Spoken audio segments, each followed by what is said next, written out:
Big boss house అంటేనే ఇంతేనేమో కుట్రలు కుతంత్రాలు స్వార్థం ఇవన్నీ కూడా ప్రదర్శితమవుతూ ఉంటాయి. ఇవాళ కన్నడ బిగ్ బాస్ హౌస్లో చూస్తే మనకు ఇలాంటి బట్టబయలైన ఒక కుట్ర కోణం మనకు కనిపిస్తుంది. క్యాప్టెన్సీ టాస్క్ నిన్నటి నుంచి నడుస్తుంది. అందులో భాగంగా కాసుల వేట అని నడుస్తుంది. అంటే పైనుంచి కాసుల వర్షం కురుస్తూ ఉంటే ఎవరు ఎక్కువగా ఏ టీం ఎక్కువగా పట్టుకుని తేలితే ఆ టీం కంటెస్టెంట్ కాంపిటీషన్లో ఉంటుంది అని. ఈ టీములకు 3 టీములుగా విభజితమైంది. ఈ 3 టీములకు కూడా రఘు, రిషా అండ్ సూరజ్ వీళ్ళు ముగ్గురు కూడా వైల్డ్ కార్డ్స్ వచ్చిన ఈ ముగ్గురు కూడా రిప్రజెంట్ చేస్తుంటారు. ఈచ్ టీంలో 5 ఉంటారు, మనకు తెలిసిందే. కాకపోతే రఘు టీం చాలా అగ్రెసివ్గా ఆడింది. కలెక్షన్స్ కూడా కొంచెం భారీగానే చేసినట్టు తెలుస్తుంది. ఆ తర్వాత రిషా కలెక్ట్ చేశారు కానీ వాళ్ళు, అందులోనూ రిషా, కావ్య కాస్త ఫౌల్ గేమ్ ఆడినట్టు మనకు చివరిలో తేలుతుంది. ఇక సూరజ్ మోడరేట్గా ఆడారు, తనకు తోచిన ఆట తాను ఆడారు. అంతకుమించి పెద్దగా హంగామా పడలేదు. ఇక్కడి వరకు ఓకే. కాకపోతే ఎక్కడ ఆటలో ట్విస్ట్ కనిపించిందంటే వీళ్ళ ముగ్గురిని కూడా కాన్ఫరెన్స్ రూమ్లోకి బిగ్ బాస్ పిలిపించి వాళ్ళ ముగ్గురిని కూర్చోపెట్టి వాళ్ళ ముందు 3 డిస్కులు ఉంటాయి, ఎక్స్పెక్ట్ అన్ఎక్స్పెక్టెడ్ అని. సో ఆ డిస్కులు తీసుకోండి అంటారు. ఆ డిస్క్ తీసి చూపించండి. ఈ గేమ్ మొత్తం అంతే కదా బిగ్ బాస్ ఉన్నాయి, ఎక్స్పెక్ట్ అన్ఎక్స్పెక్టెడ్ అని. సో వాళ్ళు ముగ్గురు కూడా ఎక్స్పెక్ట్ అన్ఎక్స్పెక్టెడ్ అని ఉంది బిగ్ బాస్ అని అంటారు. అయితే మీకు ఒక మాట చెప్తాను వినండి. ఇప్పటిదాకా మీరు ఆట ఆడుతున్నారు కదా, మీకు ఒక పవర్ ఇస్తాను. ఏంటి అంటే కనుక మీరు ముగ్గురు క్యాప్టెన్స్ కాబట్టి మీ ముగ్గురు కూడా నేరుగా కెప్టెన్సీలోన పాలు పంచుకోవడానికి అవకాశం కల్పిస్తాం. యాక్చువల్గా రూల్ ఏంటి, ఏ గ్రూప్ అయితే తక్కువ కాయిన్స్ సంపాదిస్తుందో ఆ గ్రూపు కంప్లీట్గా క్యాప్టెన్సీ టాస్క్ నుంచి బయటకు వచ్చేయాలి. అది రూల్ అనమాట. సో ఇక్కడ ఏమంటారంటే టీం ఆడే ఆటను బట్టి క్యాప్టెన్ ఆ టీం గెలవడం, ఆ తర్వాత ఆ టీం క్యాప్టెన్ కానీ టీం సభ్యులు కానీ క్యాప్టెన్సీ టాస్క్లో పార్టిసిపేట్ కావడమా కాకపోవడమా అనేది ఆధారపడి ఉంటుంది, అంతే కదా. అయితే ఇక్కడ బిగ్ బాస్ ఏం చెప్తారంటే ఇర్రెస్పెక్టివ్ ఆఫ్ యువర్ గేమ్ మీ సభ్యులందరూ మిమ్మల్ని గెలిపిస్తారా ఓడిస్తారా పక్కన పెట్టేసేయండి. ఈ డిస్క్ మీరు కనుక తీసుకొని ఈ పవర్ మీరు యాక్సెప్ట్ చేస్తే మీరు నేరుగా క్యాప్టెన్సీ టాస్క్లోన వెళ్ళిపోతారు. అయితే మీరొక్కరే వెళ్తారు, మీ టీం సభ్యులు ఎవరు రారు. మీరొక్కరే క్యాప్టెన్సీ టాస్క్లో నేరుగా వెళ్ళిపోతారు. You are safe. కాకపోతే ఒక్క మెలిక ఉంది.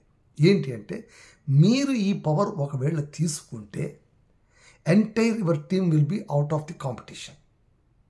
ఇక్కడ మెలిక చూడండి. అంటే ఏంటి, టీం అందరినీ కలుపుకొని కదా ఇంతదాకా ఆడింది. ఆ టీంకు జట్టు నాయకుడిగా టీం నాయకురాలిగా వాళ్ళు ఆట ఆడారు. ఇప్పుడు బిగ్ బాస్ ఏమంటున్నారంటే మీరా టీమా నేనా టీమా తేల్చుకునే సమయం మీకు ఇప్పుడు వచ్చింది. మీరు ఆలోచించండి, మీరు ఒక్కరే ఆడతారా లేదా టీం కోసం మీరు ఒక్క అవకాశాన్ని వదిలేసుకొని యాజ్ యూజువల్గా మీరు కాంపిటీషన్లో పార్టిసిపేట్ అవుతారు. గెలిస్తే గెలుస్తారు, ఓడిపోతే ఓడిపోతారు. అందులో ఏం తేడా లేదు. ఒకవేళ గెలిచినా గెలవచ్చు. టీం బాగా గెలిచారనుకోండి ఖచ్చితంగా మీరు ఫైనల్ దాకా వెళ్ళిపోతారు. కాకపోతే కాయిన్స్ తక్కువ ఉండి ఓడిపోతే మాత్రం మీ టీం బయటకు వెళ్ళిపోతుంది. మీరు ఆలోచించుకోండి. ఇక్కడ ఏమైపోతుందంటే వాళ్ళ ఆలోచన మొదలవుతుంది. ఎందుకంటే బిగ్ బాస్ నిన్ననే చెప్పారు, సువర్ణ అధ్యాయంతో లిఖించదగ్గ అంశం ఏంటంటే బిగ్ బాస్ సీజన్ 12కు తొలి క్యాప్టెన్గా మారడం. సో మీరు తొలి క్యాప్టెన్గా కావాలి అనుకుంటే కనుక మీరు ఇలా ఆడాలి అని నేను నిర్దేశం చేసి కొద్ది మేరకు ఆటలు నడిపించి ఇప్పుడు ఈ ట్విస్ట్ పెట్టారన్నమాట. ఇక్కడ సాధారణంగా ఎవరైనా ఆలోచించేది ఏంటంటే బిగ్ బాస్ హౌస్కు మేము వచ్చింది కప్పు గెలవడానికి, బంధాలు బంధుత్వాలు ఇవన్నీ తోలు ఏమి కాదు. ష్రూడ్గా మనం ఆడామా, మనం కప్పు కొట్టామా, లేదా మనం ఓడామా, బయటికి వెళ్ళామా, ఇవి రెండే చివరిలో మిగిలేది. అంతకుమించి అయితే ఏమి ఉండదు.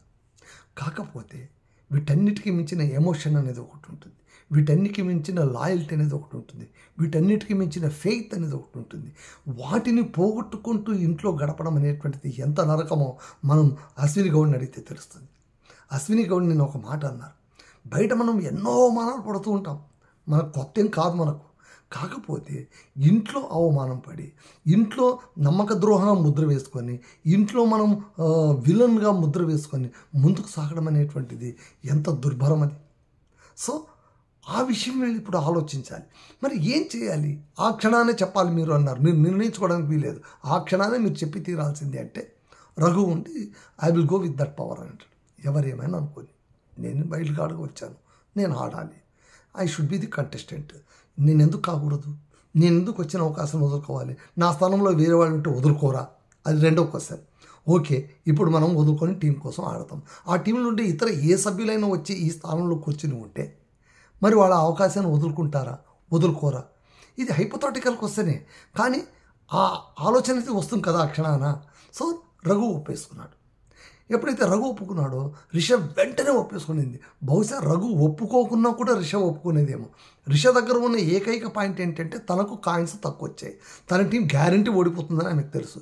మళ్ళీ ఎలాగో ఓడిపోయే టీంలో ఉన్న నేను ఎందుకు కెప్టెన్ కాకూడదు, నాకు వచ్చిన అవకాశాన్ని ఎందుకు ఉపయోగించకూడదని తను ఆ డిస్క్ తీసుకుంటుంది. ఇక్కడ Suraj he thinks different way. వీళ్ళిద్దరూ డిస్క్ తీసేసుకున్నారు. తాను తీసుకోవాలవద్దా అన్నప్పుడు నేను తీసుకోను అన్నాడు. నేను టీంతో వెళ్తాను, టీం ఆడితే ఆడతా, టీం గెలిపిస్తే గెలుస్తా, టీంతో పాటే నేను ఉంటాను అని తను చెప్పుకున్నాడు. ఓకే, అతని తీరే అంతనా లేదా ఈ క్షణాన అతను వేసుకున్న మాస్కా మనకు అవన్నీ అనవసరం, కానీ ఆ క్షణాన హీఈస్ ది హీరో. ఖచ్చితంగా హీరోగా నిలబడిపోయాడు. ఈ ముగ్గురు దురదృష్టం, ముఖ్యంగా వీళ్ళిద్దరి దురదృష్టం ఏంటంటే, రిషా అండ్ రఘు దురదృష్టం ఏంటంటే, ఇక్కడ లోపల కూర్చుని మాట్లాడుతున్న ప్రతి మాట కూడా బయట ఉన్న టీవీ స్క్రీన్లో డిస్ప్లే అయిపోయింది. ఆ స్క్రీన్లో డిస్ప్లే అయిన ప్రతి అంశాన్ని సభ్యులందరూ కూర్చొని చూశారు. అక్కడ అసలైన మెలిక ఉందన్నమాట. ఇది బయటికి కనిపించనివ్వకుండా స్క్రీనింగ్ చేసేసి వాళ్ళని పంపించి ఉంటే కనుక మేము ఇట్లా తీసుకున్నాము, డిస్క్లు ఇచ్చారు, పవర్ ఇచ్చారు, ఇట్లా తీసుకున్నాం అని చెప్పేవాళ్ళే, కానీ పవర్ తీసుకున్న వాళ్ళు అవుట్ ఆఫ్ ది రేస్ అనే మాట చెప్పేవాళ్ళు కాదు. ఇప్పుడు కూడా వాళ్ళు ఏం చేశారు, బయట వాళ్ళు మనకు చెప్పినట్టు తెలియదు, చూపించినట్టు తెలియదు. కాబట్టి రిషా ఏమంటుందంటే, మనం పవర్ వచ్చినట్టు చెప్తాం, తీసుకున్నట్టు చెప్తాం, ఆడాలి, రేస్లో ఆడొచ్చని అన్నారు కదా, ఆడదామంటా అని అంట. బయటికి రాగానే ఎప్పుడైతే సూరజ్ ఆ డెసిషన్ తీసుకుంటారో వెంటనే లేచి తన్మయత్వంతో చప్పట్లు కొట్టినటువంటి ఏకైక వ్యక్తి ఎవరంటే Rashika. Rashika already she is in slowly she is in track following ఈయన సూరజ్ ఇన్స్టా వీటన్నిటిని కూడా స్టాప్ చేశానని ఆమె చెప్పింది. తాను ఎప్పటి నుంచో చూస్తున్నాను, అతని ఫీడింగ్ మొత్తం చూస్తున్నాను అని చెప్పింది. సో మొదటి నుంచి కూడా అతనిపైన ఒక గమనిక ఉంది కాబట్టి అతని ఆట తీరు ఆమెకు తెగ నచ్చేసింది. She admires. వెంటనే లేచి చప్పట్లు కొట్టింది. పైగా she is in that batch also. ఆమె ఆ గ్రూప్లో, ఆయన గుంపులో కూడా ఉంది అన్నమాట. సో ఎప్పుడైతే బయటకు వచ్చేసారో, బయటకు వచ్చి వీళ్ళు ఎక్స్ప్లెయిన్ చేయడం మొదలుపెట్టారు. వీళ్ళందరూ ఏం తెలియని వాళ్ళగా మళ్ళీ వాళ్ళ దగ్గరికి వెళ్ళారు. వాళ్ళు వచ్చాక కూర్చున్నారు, వాళ్ళ ప్లేసులకు వెళ్ళిన వాళ్ళు వచ్చి కూర్చుంటే లోపల మనకు ఇది జరిగింది. పవర్ ఇచ్చారు, ఆ పవర్ మేము తీసుకున్నాము, క్యాప్టెన్సీగా మేము నేరుగా వెళ్ళిపోవచ్చు, ఆ పవర్ ఇచ్చారు, ఆట ఆడతాం, contestant we are in the running అని ఆమె చెప్తుందన్నమాట. చెప్తే కనుక అబద్ధం ఎందుకు చెప్తారు? రఘుతో చెప్తారు, అబద్ధం ఎందుకు చెప్తారు? మీరు లోపల ఏం మాట్లాడుకున్నారో ప్రతి విషయం టీవీ స్క్రీన్లో మేము చూసాం. ఫస్ట్ ధనుష్ అనమాట రెచ్చిపోతాడు, ఎందుకంటే రాత్రి పగలు అనకుండా పోరాడాడు. సో మేము ఇంత పోరాడితే మీరేం చేశారు? మీరు కేవలం మీ స్వార్థం కోసం మా ఆటను మొత్తం బలి పెడతారా? ఎవరిచ్చారయ్యా మీకు అధికారం? ఇంత స్వార్థమా మీలో అని రఘుని అంటారు. అట్లా కాదు, ఎవరైనా అదే చేస్తారు కదా, నేను మాత్రం ఏం చేశాను, నేనేం తప్పు చేశాను, మీ ఇష్టం, మీరు అరుచుకోండి అంటే అరుచుకోవడం వెళ్ళవయ్యా అవతలికి అంటారు. అలాగే రిషా గోడ పైన విరుచుకుపడుతున్నమాట. స్వార్థం, ఇంత స్వార్థం పనికిరాదు, ఎంత స్వార్థం ఉంది నీకు, ఇంత కుట్రనా మీలోన, వాళ్ళంతా కుట్ర నిండి ఉంది అంటే మీరేమైనా అనుకోండి, మీరేమనుకున్నా కూడా పర్వాలేదు, రక్షిత పైన రివోల్ట్ అవుతుంది. నోరు అదుపులో పెట్టుకుని ఎలా పడతాలా, ఎందుకు మాట్లాడతావు, అది ఇది. కేవలం సూరజ్ని మాత్రం అందరూ మెచ్చుకుంటారు. Everybody will appreciate Suraj.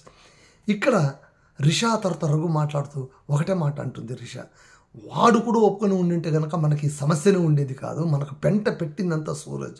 ఎందుకు ఒప్పుకోలేదు? తాను హీరో అయిపోదాం అనుకున్నాడు, మా ఇద్దరికంటే వాడు పెద్ద తోపు అయిపోదాం అనుకున్నాడు. ఏం వాళ్ళలో ఎవరైనా ఉంటే కనుక తీసుకునేవాళ్ళు కాదా? ఈ డిస్క్ వాళ్ళు తీసుకునేవాళ్ళు కదా, మళ్ళీ వాళ్ళు ఆలోచించాలి కదా అని ఆమె రఘుతూ ఎగిరెగిరి పడుతుంది. What ever it maybe. అదే చెప్తాడు ధనుష్, చెప్తాడు, నువ్వు చేసిన పని వల్ల రఘు మీకు క్యాప్టెన్సీ కంటెండర్గా మీరు వెళ్ళొచ్చు, దానికి మాకు ఎలాంటి అభ్యంతరం లేదు. But at the cost of our మేము పడిన శ్రమనంతా కూడా మీరు దోచేసుకున్నారు కదా, మళ్ళీ ఇది ఏ ఊరి న్యాయం? మేము ఆట నుంచి బయట ఉండాల్సి వస్తుంది కదా అని చెప్తారన్నమాట. ఆ తర్వాత ఇలా గొడవలు జరుగుతున్నాయి. బిగ్ బాస్ ఇంకొక అనౌన్స్మెంట్ చేస్తాడు, అయిపోయింది, కాసుల వేట టాస్క్ అయిపోయింది, కౌంట్ చేయండి అందరూ కౌంట్ చేస్తే రఘు టీం హయ్యెస్ట్ కాసులు వస్తాయన్నమాట. ఆ తర్వాత ఈమెకు 4 గేమ్ ఉంటుంది కాబట్టి రిషా గౌడ్ టీంలోన కావ్య కాయిన్లు కొన్ని, ఆ తర్వాత రిషా కాయిన్లు కొన్ని మైనస్ చేస్తారంట. ఫౌల్ చేశారంటే కావ్య ఒక క్వశ్చన్ అడుగుతుంది, ఓకే మేము కాయిన్స్ కొన్ని మార్చుకున్నామని మీరు చూశారు అని అంటారు. మేము ఒక్కరమే చేశామా అని అశ్విని అడుగుతుంది. అశ్విని ఏమంటుంది, మేము చూసాం, సంచాలకులుగా మా కంటికి ఏదైతే కనిపించింటుందో అది మేము చూసాం. గిల్లి ఇంకో పాయింట్ లేవనెత్తాడు, ఓకే మీరు చూసింది చెప్పారు, ఒప్పుకుంటాం. సంచాలకులు మీరు ఒక విషయం మర్చిపోయారు. బిగ్ బాస్ ఏం చెప్పాడు, 24 గంటలు ఈ గేమ్ ఉంటుందని చెప్పారు. రాత్రిపూట కూడా ఈ గేమ్ కొనసాగుతుందని చెప్పారు. మీరు ఇద్దరు సంచాలకులు ఉన్నారు, మీలో ఒకరు నిద్రపోయి ఇంకొకరు చూస్తూ ఉండాలి కదా. మళ్ళీ ఇద్దరు ఎట్లా నిద్రపోయారు? మీరిద్దరు నిద్రపోయినప్పుడు ఏమైనా జరిగి ఉండొచ్చు కదా. మళ్ళీ ఆ అన్యాయాన్ని మీరు చూడలేదు కాబట్టి సంచాలకులుగా మీరు ఫెయిల్ అయినట్టే కదా అన్నాడు. ఖచ్చితంగా ఇది లా పాయింట్. సో దానికి కూడా ఏమీ ఆన్సర్ ఇవ్వకుండా ఆమె దాట వేస్తుంది అనమాట. సో ఇలా అశ్వినితో ఫైర్ అవుతుంది. ఆ తర్వాత ఓకే వీళ్ళిద్దరిని హయ్యెస్ట్ వచ్చి రఘు, ఆ తర్వాత రిషా గౌడ ఆమె తక్కువ వచ్చి ఆమె ఓడిపోయినా కూడా, చాలా తక్కువ పాయింట్స్ వచ్చినా కూడా ఆమె కూడా రేస్లో ఉంటుంది. కాకపోతే సూరజ్ టీం ట్రైడ్ వెల్ అని అభినందనలు చెప్తారు బిగ్ బాస్. ఇక్కడ రిషా అంటుంటుంది, ఎవరు మన ధృవంతుతో వీళ్ళని వాళ్ళ టీం సభ్యులతో ధృవంతు, చంద్రప్రభ, కావ్య వీళ్ళతో అంటుంది అనమాట. అరే మీరు నన్ను అర్థం చేసుకోరేంటి, నేను కంటెంటెడ్గా నేనన్నా వెళుతున్నాను కదా, ఓడిపోయి అందరం బయట ఉండేవాళ్ళం, దాని బదులు నేను వెళుతున్నాను కదా, నేను వెళ్ళి ఆడి గెలిస్తే నా టీంకి నేను ఏదో ఒకటి మేలు చేసుకుంటాను కదా, నన్ను ఎందుకు మీరు నమ్మరు అని ఆవిడ చెప్తుంది. ఎందుకు మీరు నమ్మట్లేదు నన్ను అని. సో ఇది ఒకవైపు నడుస్తూ ఉంటే, అంటే సందట్లో సడేమియా అనేది చూడండి, అశ్విని ఈ సిచ్యువేషన్ని అడ్వాంటేజ్గా తీసుకోవడానికి ప్రయత్నించింది. ఆమె నిజంగా అంటే చాణక్యమైన బుర్ర అనమాట, ఆమెది మామూలు బుర్ర కాదు. ఆమె ఏమనిందంటే, నన్ను మీరు క్యాప్టెన్గా బయట కంటెస్టెంట్గా తీసుకోవడానికి, నన్ను పక్కన పెట్టడానికి మీరు ఇచ్చిన కారణాలేంటి, నేను నమ్మక ద్రోహం చేస్తాను, నేను గట్టిగా ఇది చేస్తాను, అది చేస్తాను, ఇది చేస్తాను, నన్ను మీరు బయట ఎక్కడో చూసొచ్చిన 2 వారాలకి చూసొచ్చి మీరు ఈ నిర్ణయం తీసుకుని నన్ను పక్కన పెట్టారు కదా, వచ్చిన రోజే మీరు నమ్మక ద్రోహం చేశారు మీ టీముకు, మళ్ళీ మీరు మీదే ఊరు న్యాయం, మిమ్మల్ని ఎందుకు నమ్మాలి, మీరేం సాచాని నన్ను అన్నారు అని అట్లా ఇట్లని ఎదురు తిరుగుదాం, ఆ టీంకి ఎదురు తిరుగుదామని అందరిని గుంపేసుకోవడానికి ప్రయత్నిస్తుంది. రఘును ధృవంతులు అడుగుతుంది, ధృవంతు నా మాట వినండి, మనం ఎదురు మాట్లాడదాం.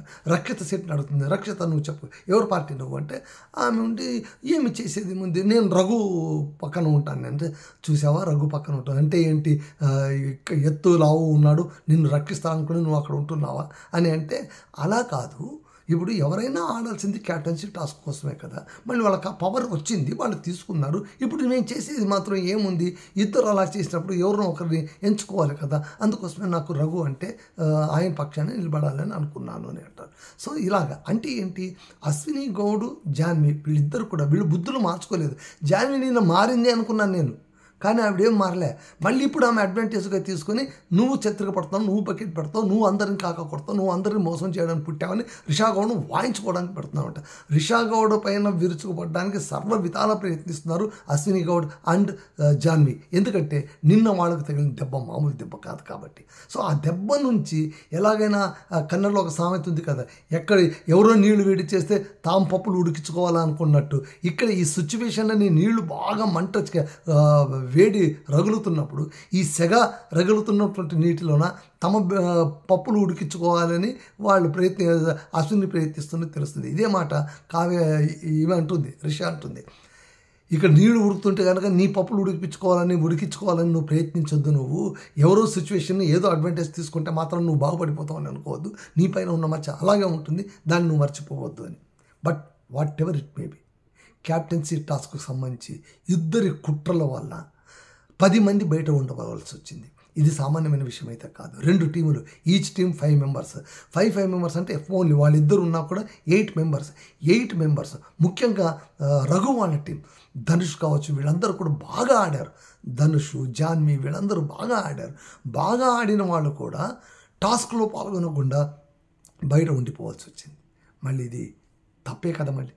సో ఎప్పుడైనా కానీ ఒకటి గుర్తు, రేపొద్దున వాళ్ళు ఎవరో ఒకరు క్యాప్టెన్ అయినా కూడా ఈ మచ్చనైతే మోసుకు తిరగాల్సి వస్తుంది కదా. రేపొద్దున క్యాప్టెన్ అయినా కూడా వాళ్ళకి ఆ మచ్చ మోసుకుని, ఇప్పుడు క్యాప్టెన్సీ టాస్క్లో ఇద్దరు పార్టిసిపేట్ కావాలంతే, ఎవరు, రిషా అండ్ రఘు. ఈ రిషా రఘులోన ఎవరో ఒకరు క్యాప్టెన్ అవుతారు, ఓకే వాళ్ళు హౌస్ క్యాప్టెన్ అవుతారు. సీజన్ 12కు సువర్ణాధ్యాయంతో లిఖించదగ్గ క్యాప్టెన్సీ టాస్క్లోన కుట్ర పన్ని అని వీళ్ళు అంటున్నారు. కానీ వాళ్ళు ఏమంటారు, మేమేమి కుట్ర పన్నలేదు, మాకు బిగ్ బాస్ ఇచ్చిన అవకాశాన్ని ఉపయోగించుకున్నామంతే అని వాళ్ళు అంటున్నారు. ఒక రకంగా చూస్తే వాళ్ళది కరెక్ట్, మరొక కోణంలో చూస్తే వీళ్ళ శ్రమ అంతా వృతైపోయిందనే బాధ వీళ్ళకు ఉంటుంది. మళ్ళీ ఇందరి శ్రమ వృతైపోవడం ఎవరికైనా బాధగానే ఉంటుంది. నిన్న రాత్రి పగలు నిద్ర కోర్చి నిద్రంతా మేల్కొని ఒకరికొకరు కాపాడుకుంటూ ఒళ్ళు హూనం చేసుకొని వాళ్ళు కాపాడుకున్న కాయిన్స్కు అర్థం లేకుండా పోయింది కదా, ఆ కాసులకు అర్థమే లేకుండా పోయింది కదా, ఆట నుంచి బయట ఉండిపోవాల్సి వచ్చింది కదా, కేవలం వాళ్ళు ఆడిన కుట్ర వల్ల. కాకపోతే ఇక్కడ ఏంటంటే అది కుట్ర కూడా కాదు, మనం నిజం మాట్లాడాలంటే ఇట్స్ నాట్ కాన్స్పిరసీ, ఇదేంటి ఛాన్స్, ఈ ఛాన్స్ తీసుకోవాలా వద్దా అనే విఘ్నత వాళ్ళకే వదిలేస్తారు. బిగ్ బాస్ ఎప్పుడు ఇలాంటి టిపికల్ గేమ్సే పెడుతూ ఉంటారు, వాళ్ళ ముందు పెట్టేస్తారు, మీరు ఎంచుకోండి, ఒపీనియన్ మీది, సెలెక్షన్ మీది, దానివల్ల వచ్చే రిపర్కేషన్స్ కూడా మీదే అనేలాగా చెప్తుంటారు అనమాట. సో ఆ విధంగా ఇద్దరు కూడా ఇప్పుడు విలన్లుగా నిలబడిపోయారు. ఇంట్లోన డియో విలన్స్ ఎవరు ఇప్పుడు అంటే రఘు అండ్ రిషా, హీరో ఎవరంటే సూరజ్. అది ఇవాళ ఎపిసోడ్లో జరిగింది. తర్వాత దీపావళి సంచిక జరిగింది. ఆ తర్వాత మళ్ళీ ఇంటి పనులు ఎవరెవరికి అప్పచెప్పాలి అనే కార్యక్రమం వచ్చిన దగ్గర మళ్ళీ రిషా అశ్విని గౌడ్కు కావ్యకు మధ్య విపరీతమైనటువంటి హోరు పడిపోతుంది. ఆ తర్వాత కావ్య మాటకు ఎదురు చెప్పలేక గిల్లి కెంపేగౌడ స్టైల్లోనే మీసాలు కత్తిరించుకొని న్యూ గెటప్లో కనిపిస్తూ ఉంటాడు. ఇవన్నీ కూడా పైన మాట్లాడుకునే అంశాలు. బట్ యాక్చువల్గా ఈరోజు జరిగినటువంటిది ఏంటంటే ఇద్దరి క్యాప్టెన్సీ కోసం ఇద్దరు వాళ్ళు ఏం కక్కుర్తి పడలేదు, వాళ్ళ అవకాశాన్ని వాళ్ళు తీసుకున్నారు. కానీ వీళ్ళ దృష్టిలో చెప్పాలంటే కక్కుర్తి పడిన ఇద్దరు, హీరోగా నిలబడిన ఒకరు. ఇది ఇవాళ ఆట ట్యాగ్ లైన్గా మనం చెప్పుకోవచ్చు. ఇదండి ఇవాళ ఎపిసోడ్ రివ్యూ. రేపటి రివ్యూతో మళ్ళీ కలుసుకుందాం. చూద్దామంట ఎవరు క్యాప్టెన్ అవుతారు, ఎవరు గెలుస్తారు, వాళ్ళ వల్ల హౌస్ ఏం లాభం అవుతుంది, ఆ క్యాప్టెన్ మాటల్ని ఎంతమంది వింటారు. ఈ ఆట తీరైతే ఖచ్చితంగా వాರದ కథే కిచెన్ జతే పంచాయతీలో రానే వస్తుంది. ఇదండి ఇవాళ episode. This is Masudan signing off.